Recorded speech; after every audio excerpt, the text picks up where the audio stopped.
आप सभी को बहुत बहुत नमस्कार और आप सभी का बहुत बहुत स्वागत है मेरी यूट्यूब चैनल ज्ञान धारा में। आज हम गजेंद्र मोक्ष की कथा सुनेंगे। श्री कृष्ण भगवान ने भागवत पुराण में कहा है कि जो मनुष्य इस कथा को सुनता है उसके लिए कुछ भी असंभव नहीं है। पुरुषोत्तम मास यानी कि अधिक मास के महीने में भगवान पुरुषोत्तम की कथाएं सुनने से बहुत ही पुण्य की प्राप्ति होती है। जो भी व्यक्ति पुरुषोत्तम मास में भगवान पुरुषोत्तम जी की कथाओं को श्रवण करेगा उसे निश्चित ही स्वर्ग की प्राप्ति होती है और उस पर भगवान पुरुषोत्तम जी की कृपा होती है। बोलो श्री पुरुषोत्तम भगवान की जय। अब हम श्री गजेंद्र मोक्ष की कथा श्रवण करेंगे। श्रीमद् भागवत के अष्टम स्कंद में गजेंद्र मोक्ष की कथा है। श्री सुखदेव जी ने परीक्षित से कहा, क्षीर सागर में 10,000 योजन ऊंचा त्रिकुट नाम का पर्वत था। वह बहुत ही विशाल था। उस पर्वत के घोर जंगल में बहुत सी हाथिनियों के साथ एक गजेंद्र हाथी निवास करता था। वह सभी हाथियों का सरदार था। एक दिन वह उसी पर्वत पर अपनी हाथिनियों के साथ बड़ी बड़ी झाड़ियों और पेड़ों को रौंदता हुआ घूम रहा था। उसके पीछे पीछे हाथियों के छोटे छोटे बच्चे तथा हाथिनियाँ घूम रही थी। बड़े जोर की धूप के कारण उसे तथा उसके साथियों को प्यास लगी। तब वह अपने समूह के साथ पास के सरोवर से पानी पीकर अपनी प्यास बुझाने लगा। प्यास बुझाने के बाद वे सभी साथियों के साथ जल स्नान कर जल क्रीड़ा करने लगा। उसी समय एक बलवान मगरमच्छ ने उस गजराज के पैर को मुंह में दबोचकर पानी के अंदर खींचने लगा। गजेंद्र ने अपनी पूरी शक्ति लगाकर अपने आप को छुड़ाने की कोशिश की, लेकिन सफल नहीं हो पाया। गजेंद्र के साथ आए हुए हाथी के बच्चे और हाथियों ने भी काफ़ी जोर लगाया, लेकिन सफल न हो सके। जब गजेंद्र ने अपने आप को मौत के निकट पाया और कोई उपाय शेष नहीं रह गया, तब उसने प्रभु की शरण ली और आर्तनाद से प्रभु की स्तुति करने लगा, जिसे सुनकर भगवान श्री हरि स्वयं आकर उसके प्राणों की रक्षा की। जब सुखदेव जी ने राजा परीक्षित को यह कथा सुनाई तो राजा परीक्षित ने सुखदेव जी से पूछा कि हे सुखदेव महाराज, यह गजेंद्र कौन था जिसकी पुकार सुनकर भगवान भोजन छोड़कर आ गए। तब सुखदेव जी महाराज कहते हैं, हे परीक्षित, पूर्व जन्म में गजेंद्र का नाम इंद्रदुम्न था।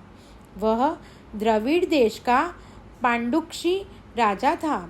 वह भगवान का बहुत बड़ा सेवक था। उसने अपना राजपाट छोड़कर मलय पर्वत पर रहते हुए जटाएं बढ़ाकर तपस्वी के वेश में भगवान की आराधना किया करता था। एक दिन वहाँ से अगस्त्य मुनि अपने शिष्यों के साथ गुजरे और उन्होंने राजा को एकाग्रचित्त होकर उपासना करते हुए देखा। अगस्त्य मुनि ने देखा कि यह राजा अपने प्रजा पालन और गृहस्थोचित अतिथि सेवा आदि धर्म को छोड़कर तपस्वी की तरह रहा है। अतः उस राजा इंद्रदुम्न पर क्रोधित हो गए और क्रोध में आकर उन्होंने राजा को श्राप दिया कि हे राजा, तुमने गुरुजनों से बिना शिक्षा ग्रहण किए हुए अभिमानवश परोपकार से निवृत्त होकर मनमानी कर रहे हो, अर्थात हाथी के समान जड़ बुद्धि हो गए। इसलिए तुम्हें वही अज्ञानमयी हाथी की योनि प्राप्त हो।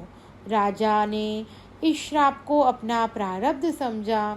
इसके बाद दूसरे जन्म में उसे आत्मा की विस्मृति करा देने वाली हाथी की योनि प्राप्त हुई, परंतु भगवान की आराधना के प्रभाव से हाथी होने पर भी उन्हें भगवान की स्मृति हो ही गई।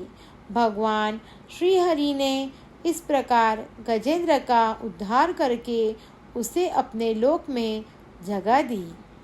गजेंद्र को जिस ग्राह ने पकड़ा था वह पूर्व जन्म में हुहु नाम का श्रेष्ठ गंधर्व था। एक बार देवल ऋषि जलाशय में स्नान कर रहे थे। उसी जलाशय यह हुहु नामक गंधर्व ने चुपचाप अंदर जाकर ऋषि के पैर पकड़ लिए और मगरमच्छ कहकर चिल्लाने लगा।